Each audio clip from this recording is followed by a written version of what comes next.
Amen. Thank you, Ben. It's great to be here. I'm in rainy Grand Rapids, Michigan. I don't know what it's like down in Ohio right now. And even though we're Michigan and Ohio, which, at the end of this month, there's a couple things happening that are kind of a big deal. And I'm sure y'all have a lot to say about signs and cheating and things like that about the Wolverines. But I think we can move past that today.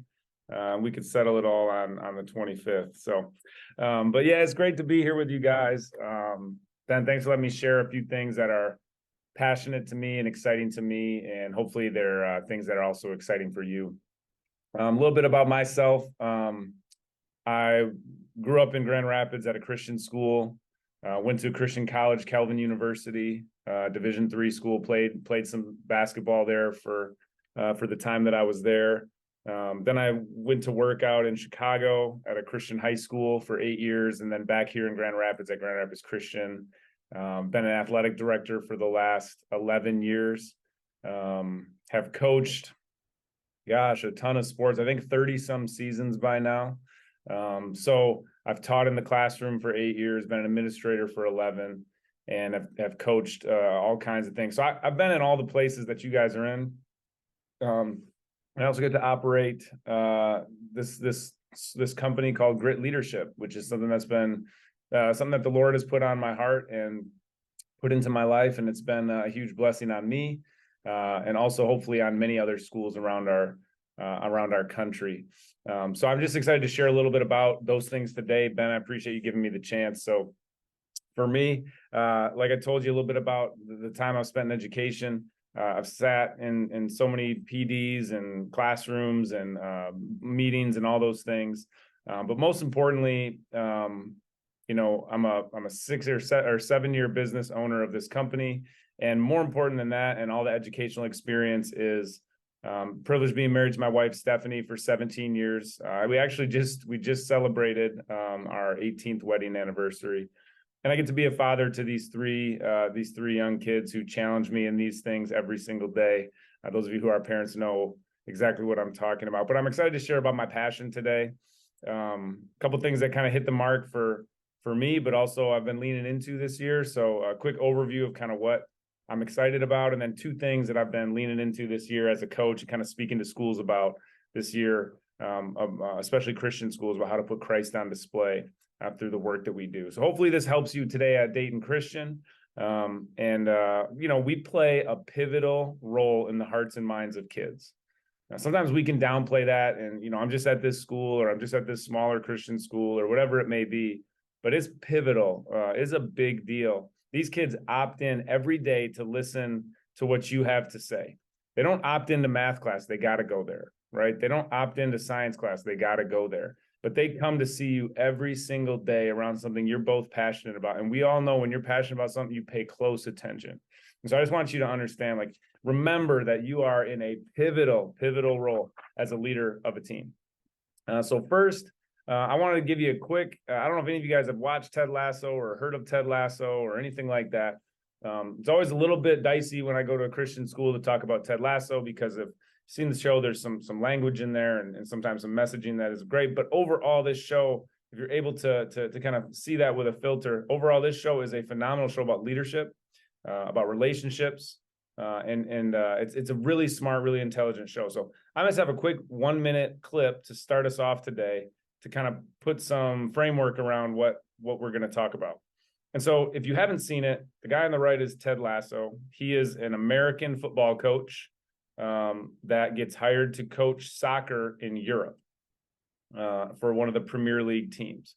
The person whose shoulder you see there on the left is the owner of the club. She is the owner of the club because she took it from her husband in a divorce, because her husband was cheating on her and he loved the club more than he loved her. So what she wanted in the divorce was the club so that she could kind of ruin the club. A little bit of a dark motive to start, but that's kind of where she's at. So her first thing that she was going to do to kind of mess up this club was to hire an American football coach to take over the soccer coaching job at her club.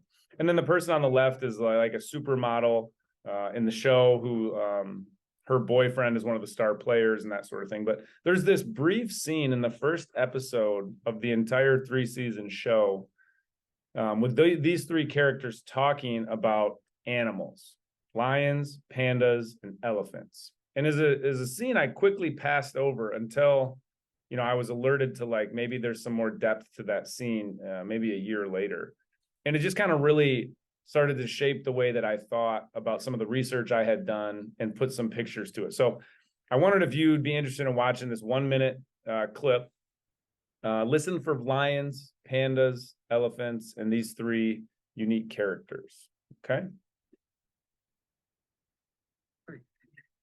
So, how was your first official day? I'm not entirely sure what y'all's smallest unit of measurement is over here, but that's about how much headway I made. And yet you seem undeterred.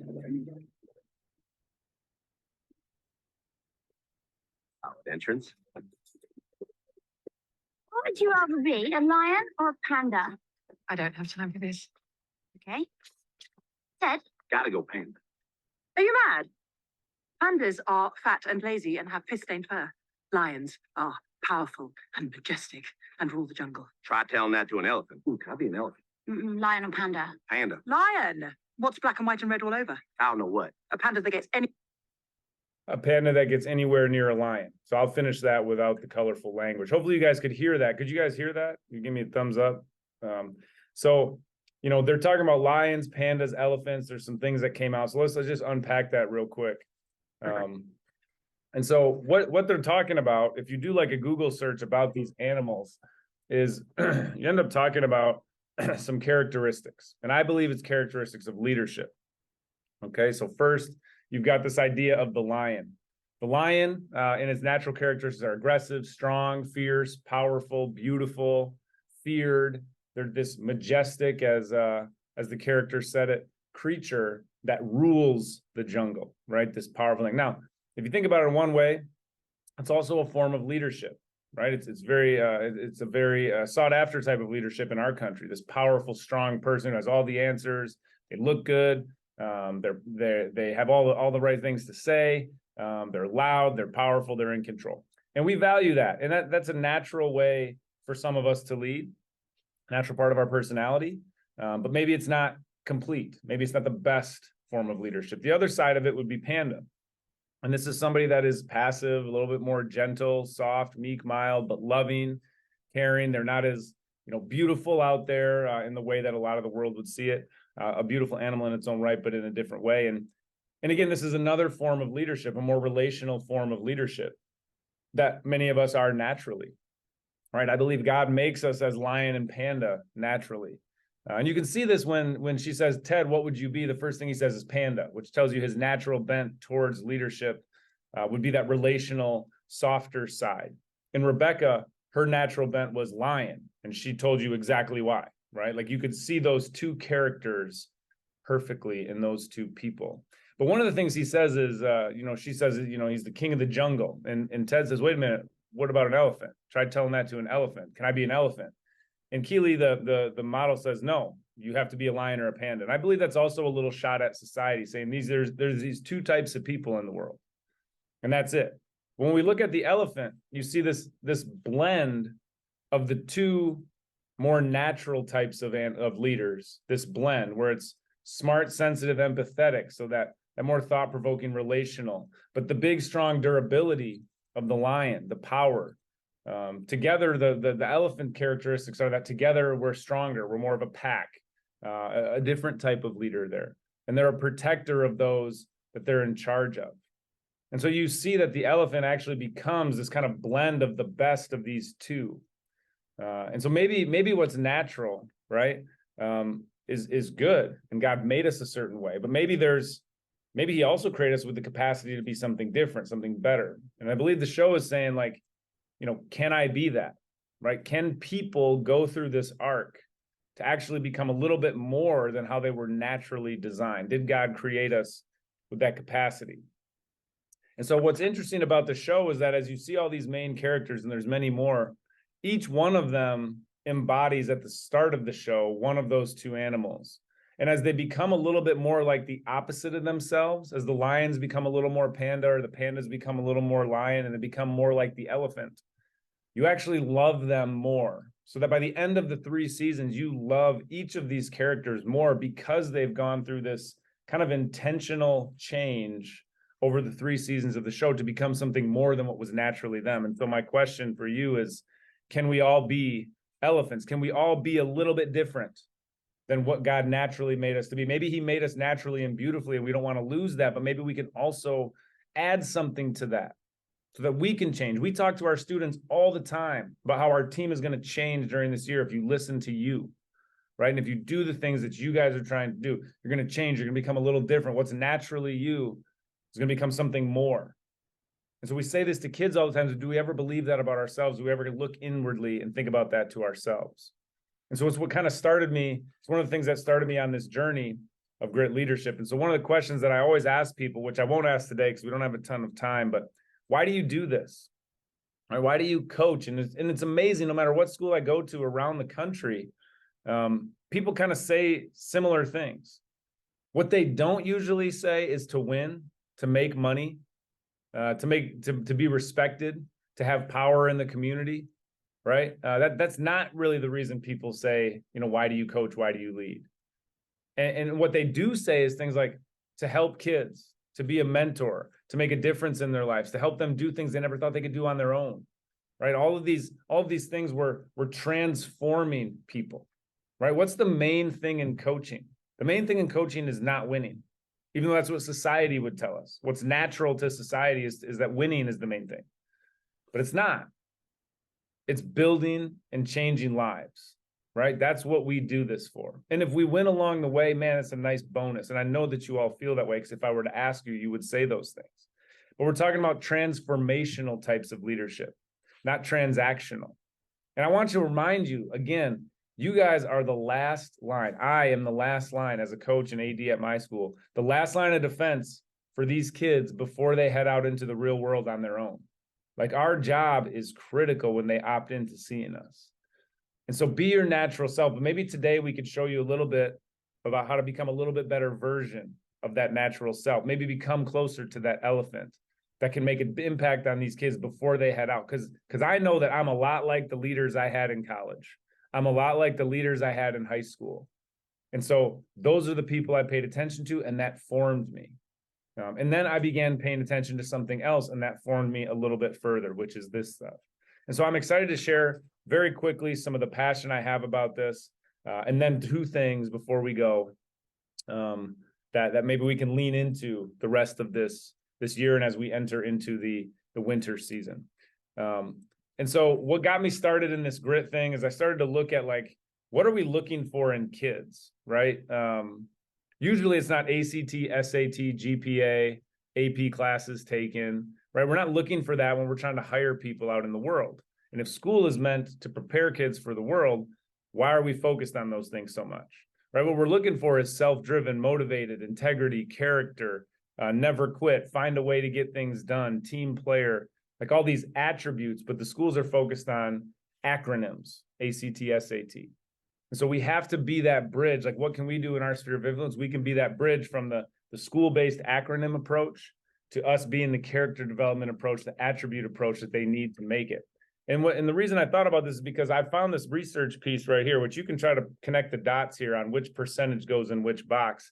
But the University of Stanford did a study about this way back in 2012, and they found these statistics. And this was scary. These are kids that are in the most acronym proficient society. This is what kids were like when they went to college and they were dropping out. Only 46% of them are graduating. 2017, there was another study done. All the percentages were the same.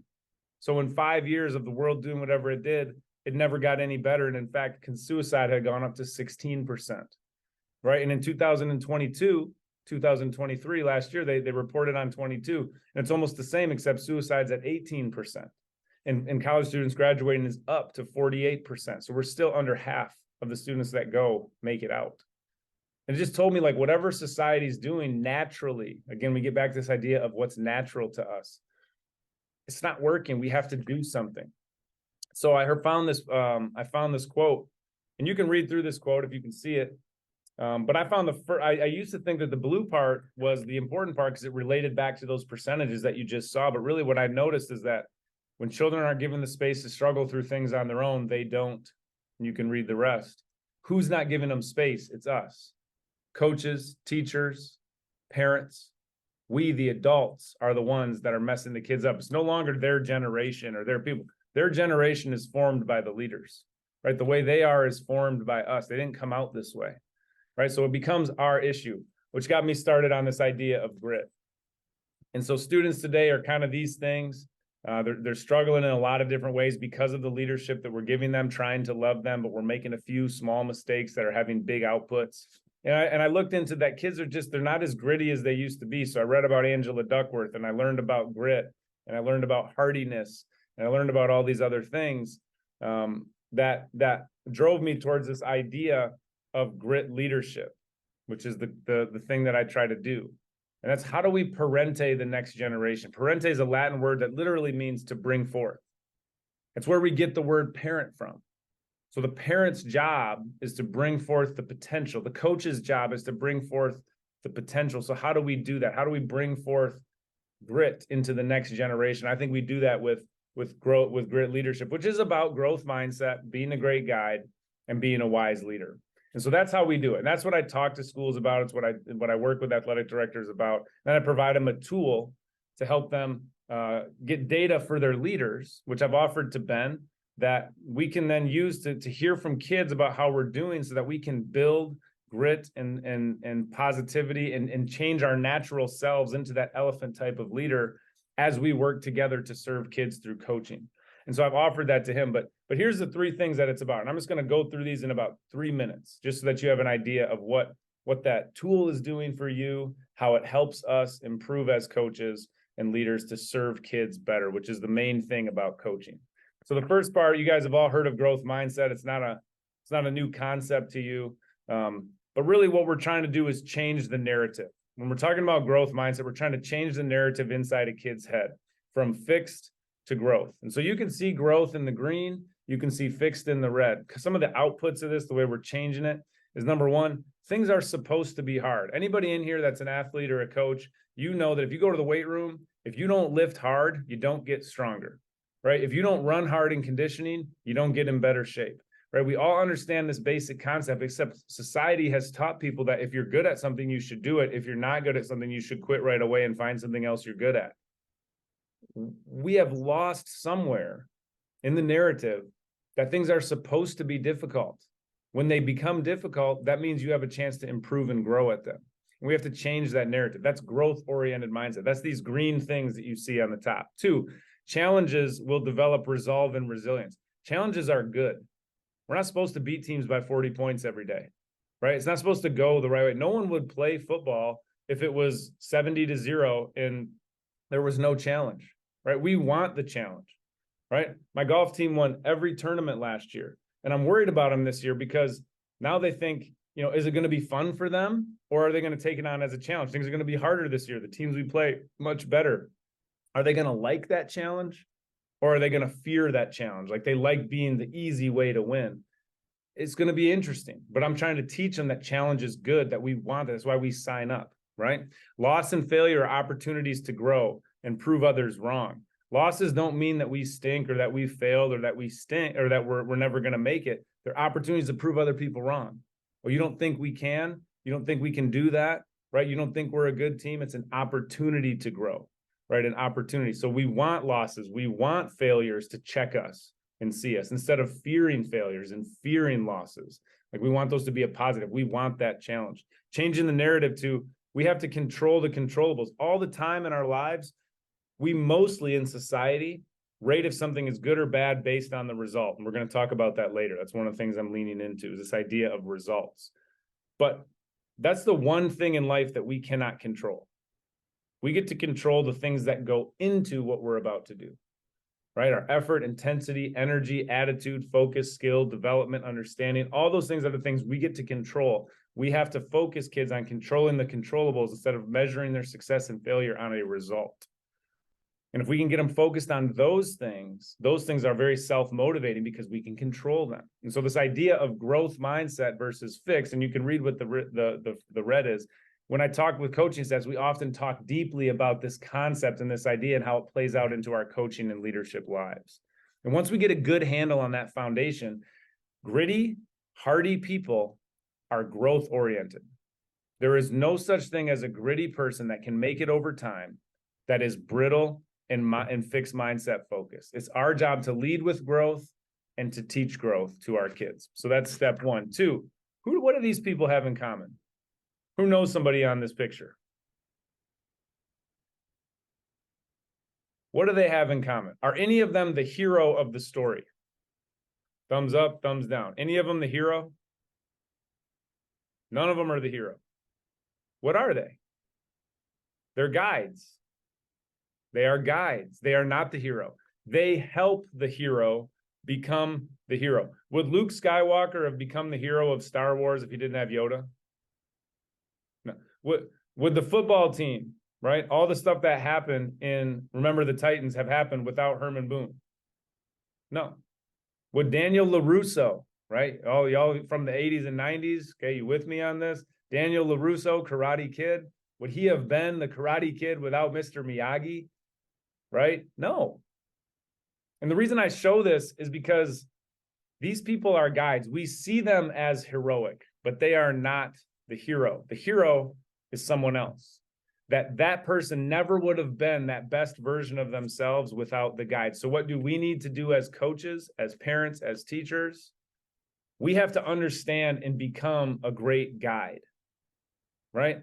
We have to do these things that are just critical to helping our kids become the heroes of their own story, helping our team become the hero, not the coach as the hero, the team as the hero, the coach is the guide, right? All of these people saw something in someone else that they did not see in themselves. Miyagi saw something in Daniel that Daniel did not see in himself. Morpheus saw something in Neo that Neo did not see in himself. And the goal was to become a great guide that got that out of them because they knew if that person became that, they would do something amazing without even knowing what that amazing could be. Right? So what did these people do well? They constantly challenged, right? They constantly pushed them. They never let them off the hook. They were relational. They cared. Every single hero that's connected to these guides, that hero is deeply connected to that guide because of the relationship built, the belief, right, that was built. They were firm with them. They never let them off the hook, but there's a deep relationship there, right? They held them accountable to the actions and the work that it would take, right? Becoming a great guide, a guide does that, right? A true mentor is someone that Bob Proctor says is someone who sees more talent and ability within you than you see in yourself and helps bring it out. Like that's a true mentor, right? And so even in that show, Ted Lasso, you're going to see this mentorship of all these different people where they're bringing something else out of them, this elephant version of them coming out. And in here, you see Daniel becoming something totally different than who he was because of his interaction, right? And there's so many things we can talk about how to be a great guide when we talk about, coaching and leadership that I love to get into with people to give you critical ways to become a great guide. But being a great guide is what builds growth mindsets into kids and gives them the chance to be hardy and gritty. And so those two things are very critical in working together, but this idea of being a guide. And then finally, there's styles of leadership that I think fit into this mold too. And so the things that we talk about are these 4 types of leaders, and each one of you sitting in this room and each one of you who are going to watch this video, you are one of these types of leaders already. And your kids see you as one of these things, whether you're a teacher, a parent, a coach. And one of them is neglectful, which I don't think any of you are, or you wouldn't be watching this, right? But that's someone with a cold affect, a harshness to them, who has low expectations. But there's also this idea of a permissive leader, somebody who is, has a lower expectation, but they're kind, meaning in order for them, they've often believed in order for them to lead well, they have to be liked. And in order to be liked, they have to make things easier, because when things are easy, people are happy, they're laid back, they're chill, right? And they say things like, hey, be you, do what you want to do, whatever you think is good. If you think you want to do that, go for it. I'm good with that, and they allow this expectation to drop in order to be liked. They're the friend leader, the permissive leader, right? Very natural, but also maybe not fully best. And then there's this one over here. This is the one that I was very good at, the authoritative leader. Maybe some of you are the same way. You hold a high expectation with a coldness, right? Where you're a threatening type leader. We see this in football and basketball most often, right? Where you, to hold a high, in order to lead well, you have to hold a high expectation and you have to make sure that they do it. It's a transactional form of leadership. Someone who might say things like, hey, if you're not going to get it done, I'm going to put Jimmy in and Jimmy's going to get it done. So if you want to keep your spot, you better get it done right now. Oh, if that's the way you want to act, then I'm going to put him in, right? Oh, you think you can get to college doing that? Okay. Like, and I can go on and on about this because I was led that way. It made sense to me. It worked for me. Right. And so I was like, well, that's how you lead. Right. And that's naturally what made sense. And that's naturally what I became. But maybe, although effective, I mean, these people win a lot. I won all the time as a coach, as a basketball coach, acting this way. Kids don't want to be in trouble. They don't want to be mad, you to be mad at them. So they do what you ask. So this fear-based transactional type of leadership, it could be effective on a winning side, but maybe it's not what we were after all along. And then we have this other side, which Duckworth would call the wise leader, someone who's empowering and transformational. Someone who says things like, hey, I know you can do better than you did because I know you. And you can give us more than what you gave us last time. We need you to do it.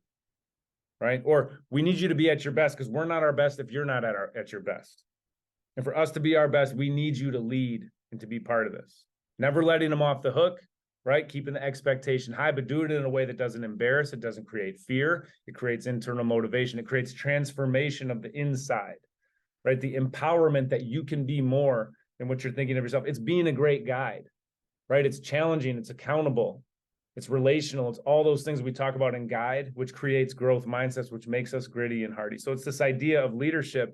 And when we put the pictures up there, we can see, right? Where we can connect this idea in a show to this idea in research, to this idea of what's natural. And that's what gets me excited about this opportunity that we have to lead, that we can be even so much more than what we thought was naturally possible. And so that's this idea of grit leadership where we can kind of tie all those things together and become that different type, that third space leader, that wise leader, that elephant type leader. And so that's kind of what the nutshell of what I'm passionate about. So I'd like to spend the last 10 minutes or so talking about 2 ways that we can lean into that practically by putting Christ on display. Okay, this is what I've been leaning into this year with all the schools I've been talking to. And I just feel like, especially Christian schools, this is a huge place where we have a chance to minister and make a difference because Dayton Christian is always putting Christ on display.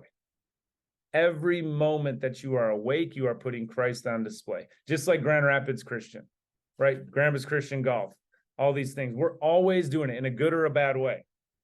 But I don't know if you guys have this down in Ohio, but in Michigan, we have these little C's. Can you see this C on the back of our car for Grand Rapids Christian to show that we're a Grand Rapids Christian Eagle, right? Do you guys have something like that at your school?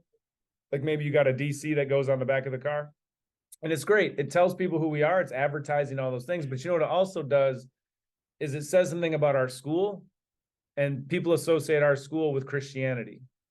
And I don't know about you, but there's a lot of weirdness about the way people represent Christ these days, right? The way that people represent schools. And when I drive my car, I'm actually saying something about my school and about my God. So when I'm driving a car with a C on it and I cut somebody off, and then, or someone cuts me off and I get mad at them, and then I drive past them and they see the C, now they've got an idea, right? They know what my school's like, what Christianity's like, right? When I wear this coat and I talk bad to somebody at Meijer or at Kroger or whatever you guys have in Ohio, right? Now I've said something about my school and I've said something about my God. Like, we're always putting Christ on display, which is why typically, I might put a sticker like this on the car just in case I act bad. Then I can get away with it, right? Put a little legacy sticker on the back, and then we can get away with some of these things, all right?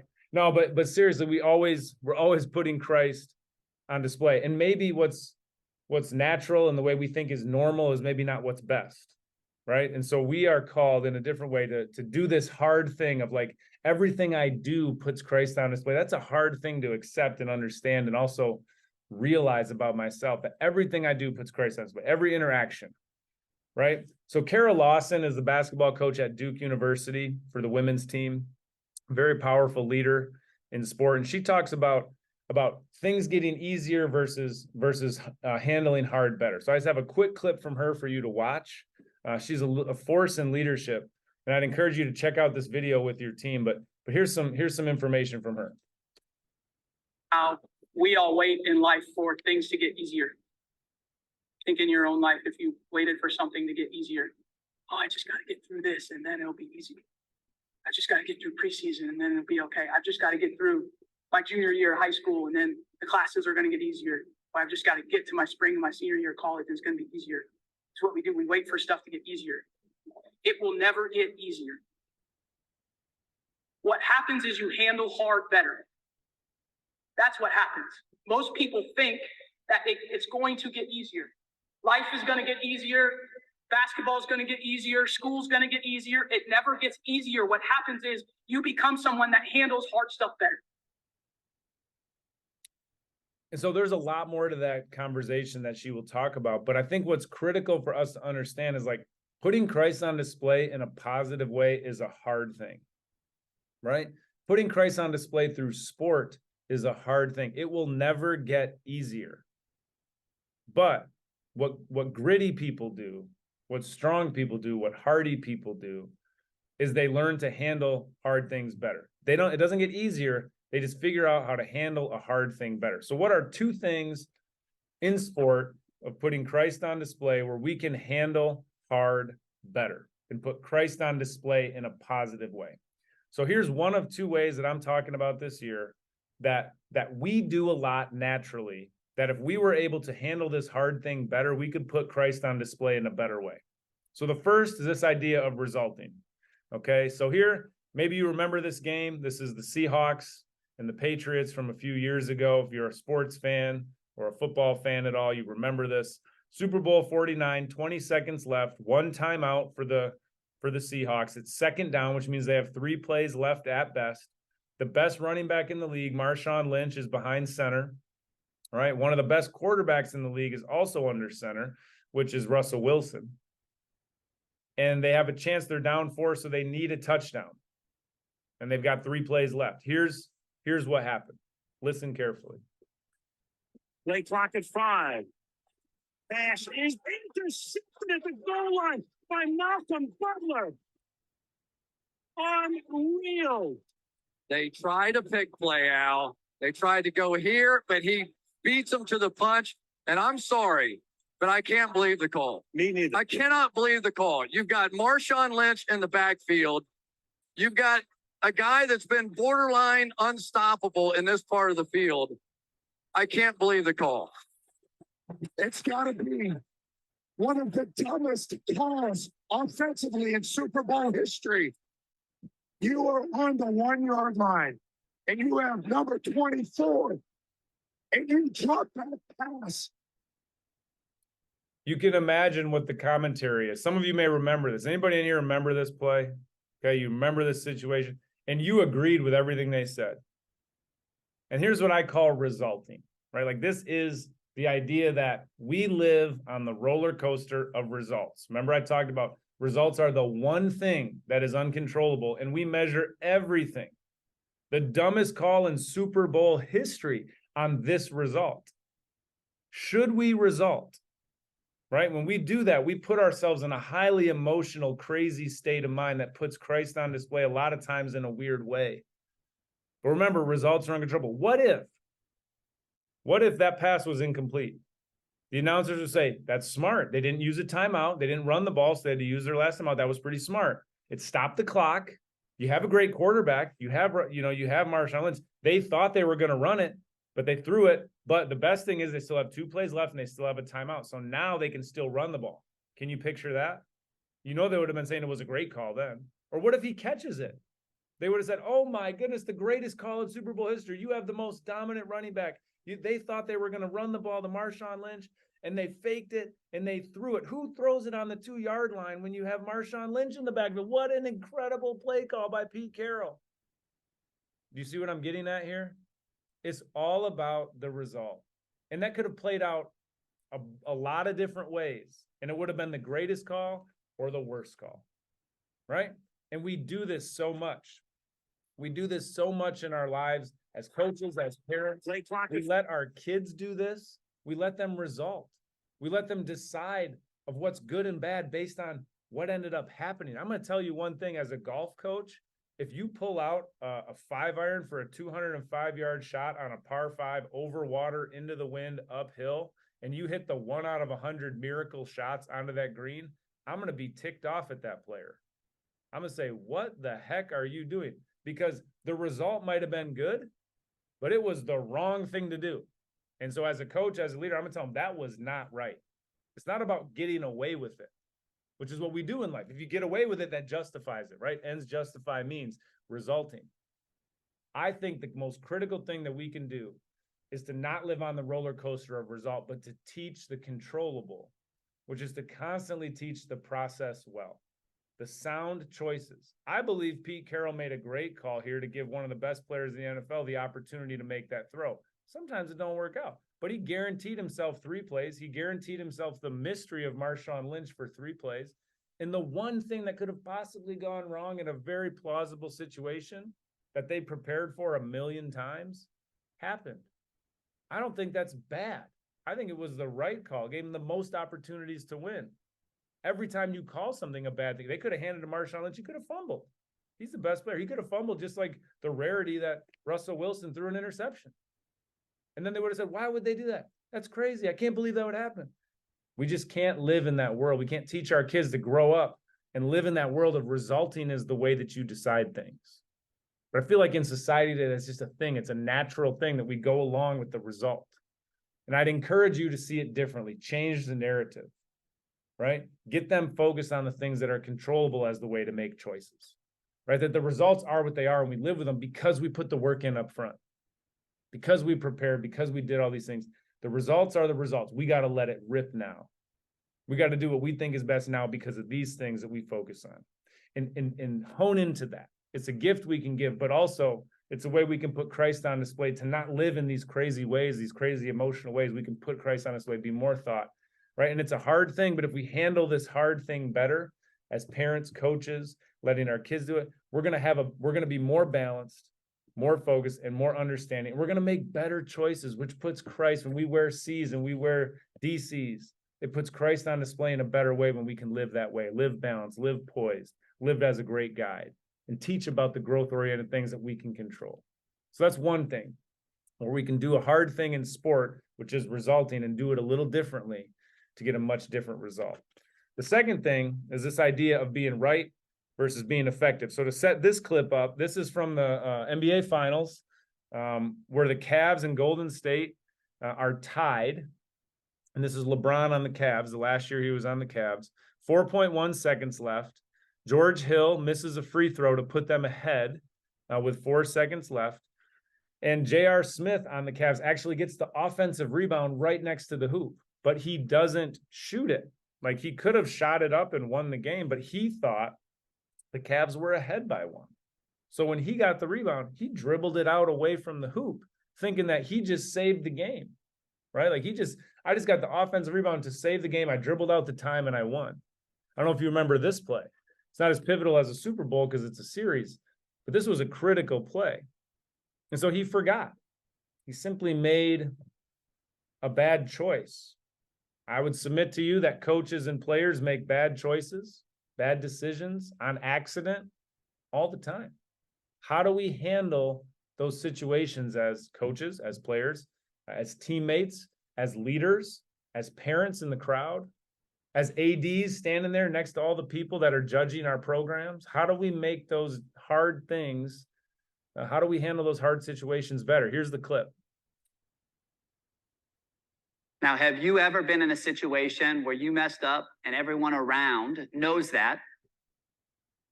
That's what he's feeling. Shame. The only person that has the power to rectify the situation is LeBron. Has there been any communication yet? They're both on an island. Now, it's really easy to sit here and judge LeBron, but I'm going to challenge you to think back to when you were in school and you had to do group projects and you were carrying all the work. That's what it feels like. So LeBron at this point in the game has 49 points and has played arguably one of his greatest games of all time. The guy that missed a free throw was a 10-year veteran. JR was a 14-year vet, and he forgot time and score. And the coach didn't call a timeout. So it could be very easy for LeBron to sit here and think, I'm pulling all the weight. Can we agree with that? Notice no words have still been spoken by LeBron to JR. Now, what you're going to see is Tyronn Lue, the head coach, is going to come into the huddle momentarily, and LeBron's going to ask him a question. Pay attention to the body language. So he's searching. He asked Tyronn, do we not have any timeouts? This is the moment that LeBron finds out that they did have a timeout and Tyronn didn't call it.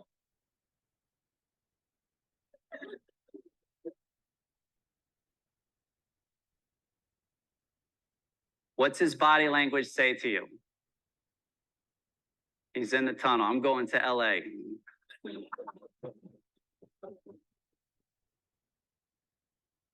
Now you're going to see a role player come up and try and reach LeBron.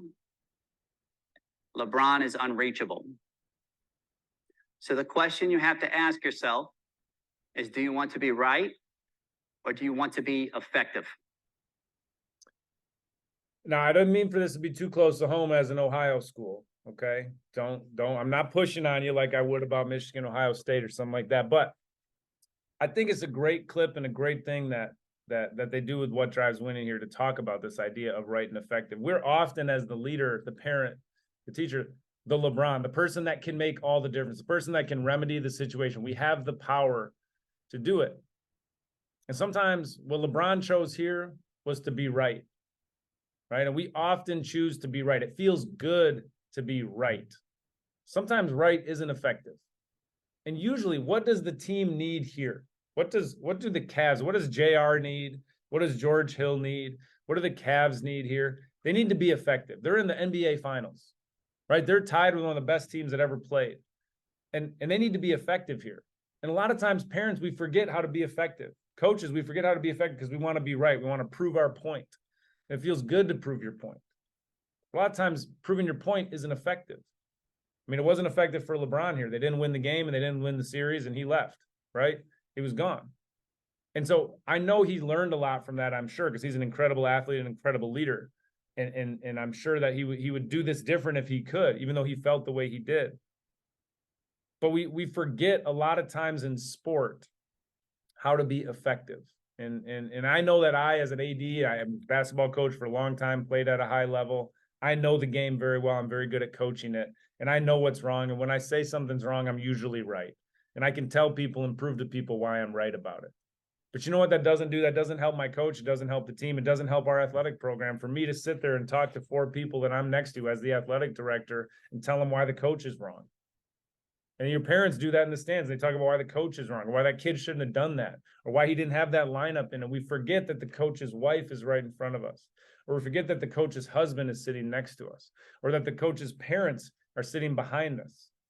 And how are we putting Christ on display when we're trying to be right all the time? Right? I think what we have to think about in this world of youth sport is that it feels so good to be right, and especially now in the social media world, everybody's proven their soapbox point, right? And being right about stuff and pissing everyone off in the process. And I just encourage you that if we're going to put Christ on display in a positive way, we have to be effective. All he had to do was be reachable, right? He had to be reachable by his teammate. He had to hit JR in the arm and say, we're good, bro. We got this. Okay, it's okay. We're going to do it. We've been there all game. We're going to do it. It's no problem. And maybe if we put Christ on display in a better way, we can choose to be effective way more often than we choose to be right. It's just something for us to think about as we think about putting Christ on display in a positive way. It's a hard thing about sports. So as you have these stickers on your car and you represent Christ and you represent your school, my encouragement to you is to think about how to be a better version of yourself and putting Christ on display in a really good way. Because if we handle these hard things in sport better on the public stage in front of everyone, people are going to think something's different about our school. They're going to think something different about our Lord. And his reputation matters way more than ours. And so let's make sure that we think about that as we go. So today, the encouragements for you, why do you coach, right? To impact, to make a difference, to build and change lives, to turn people to Christ, to be a Christian mentor. Maybe you'll remember today about being an elephant, right? Becoming the best version of yourself, something a little more than what's natural to you. The idea of growth mindset, that we can change the narrative in those ways, that we can be a great guide like Yoda, Morpheus, Herman Boone, that we could be a wise leader, that maybe the natural form of leadership that we're at is not best. It might be effective, but it's not best. So maybe we can become a better version of ourselves. Maybe we can handle hard things better, the way we handle resulting and focusing them on something else, right? That maybe the way that we choose to be effective more often than we choose to be right. But overall, guys and women in here, blessings on your work at Dayton Christian. As much as I love the Michigan Wolverines, I love Christian schools and I love our Lord and what we're trying to do to help inform lives the most. And so my encouragement to you is remember that you are a huge influence on those that you get to lead, that we're in this together, that we are going to make a difference to those kids who opt in. So put Christ on display in the right way. You are the last line of defense before they take off and live on their own. And I'll tell you what, every parent in your community wants you to be a big part of these kids' lives and make a difference for them.